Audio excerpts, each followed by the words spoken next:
remember, Wall Street often gets tunnel vision. Money managers will get attached to companies that are popular on the East Coast, especially New York City, while they ignore much of what's popular in the rest of the country. In other words, I wonder if the initial backers here were overestimating Sweetgreen's mass appeal.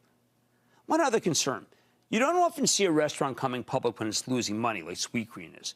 The other two recent IPOs in the space, Dutch Bros and Portillo's, both had similar trajectories. They roared out of the gate and then rolled over. But those two companies are actually turning a profit, whereas Sweetgreen's losing money even on an adjusted earnings before interest, taxes, depreciation, and an amortization basis, or EBITDA.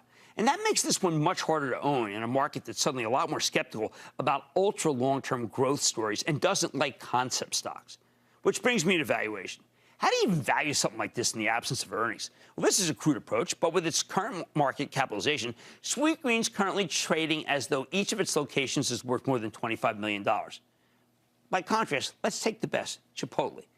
Each of theirs trades about $17 million.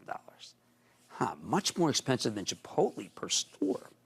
Of course, Sweetgreen deserves a premium for its growth trajectory, but Chipotle gives you the same sustainable food ethos without any operational concerns. It's a proven concept. It never skipped a beat, even in the worst days of the pandemic. Plus, it makes roughly the same per store as Sweetgreen. That's a true comparison. If you're intrigued by the concept, I think you're better off sticking with something tried and true that's best of breed, and that's Chipotle.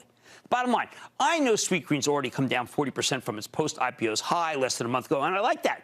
But if you really want to be in this one, I think you can afford to take your time, because this might not be the best moment to bet on a nascent regional to national restaurant growth story. That said, again, I am a huge fan of the concept. I just don't like the price.